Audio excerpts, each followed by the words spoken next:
इसके कारण आप भी जानते हैं, राजेंद्र नगर के बेसमेंट में जल भराव के कारण 3 IAS एस्पिरेंट्स की जान चली गई। 2 मासूम बच्चे जो दूध लेने के लिए गए थे, जल भराव में इलेक्ट्रोक्यूट होकर उनकी जान चली गई। दिल्ली कब तक दंश सहेगी आपकी निष्कर्मता का?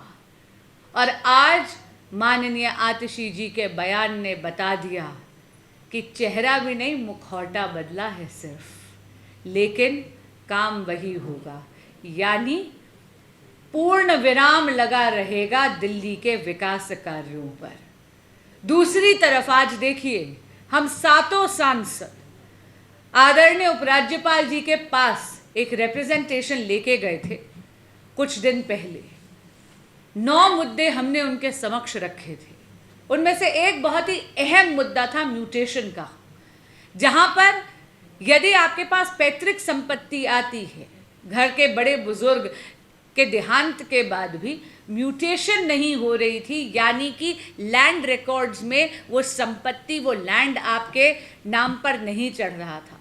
मुझे इतनी खुशी है ये कहते हुए कि आज माननीय उपराज्यपाल जी ने इस बात का की घोषणा ही नहीं केवल करी, लेकिन उस ऑर्डर पर भी साइन कर दिया है, जहां पर अब आने वाले शुक्रवार से कैंप लगेंगे। दिल्ली में म्यूटेशन अब संभव होगी।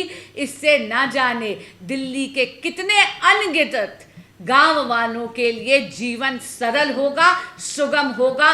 पैतृक संपत्ति पे जो उनका मालिकाना अधिकार है वो भी संभव होगा। लैंड रिकॉर्ड्स में म्यूटेशन अब बहुत आसानी से चढ़ सकेगी। ये है भाजपा का मॉडल ऑफ गवर्नेंस। हम तो ग्राउंड पे जाकर काम करते हैं। आम आदमी पार्टी के नेताओं को तो केवल प्रचार, प्रसार और भ्रष्टाचार, इससे फुर्सत मिले तो वो ग्राउंड पर आकर काम करें ना। दिल्ली में यदि आप विकास चाहते हैं, यदि आप चाहते हैं कि दिल्ली का सुधार हो, वो तो केवल एक ही बात में संभव है, यदि दिल्ली में डबल इंजन की भाजपा की सरकार लाई जाए।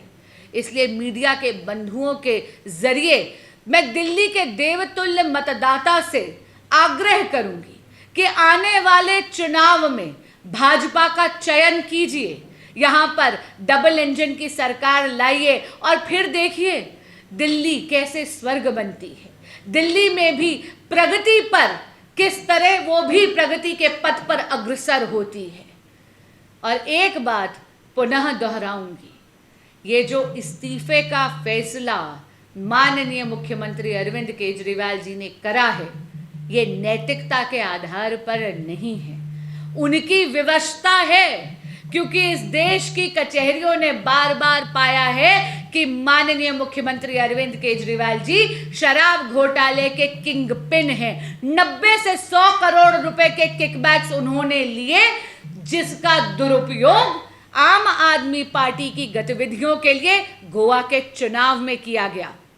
इसी के चलते हुए सर्वोच्च न्यायालय ने, यानी honourable supreme court of India ने इतनी स्ट्रिक्ट बेल कंडीशन लगाई है माननीय मुख्यमंत्री अरविंद केजरीवाल जी पर, उनको कहा गया कि आप इस योग्य नहीं हैं कि आप मुख्यमंत्री की भूमिका निभाते हुए किसी भी फाइल पे साइन करें, या आप मुख्यालय यानी कि चीफ मिनिस्टर के सेक्रेटेरिएट जाएं। अपनी इस विवशता पर केजरीवाल जी ने नैतिकता का आवरण डाला है, एक राजनैतिक ढोंग रचा है। लेकिन दिल्ली की जनता बहुत समझदार है केजरीवाल जी, वो जानती हैं कि आप केवल एक राजनीतिक ढोंग रच रहे हैं। और आज वो आतिशी जी के बयान से ये भी समझ गए कि आपने केवल एक पपेट सीएम यहाँ पर इंस्टॉल करने की एक बात करी है। अब आप सत्ता भोगना चाहते हैं बिना किसी जिम्मेदारी के। धन्यवाद।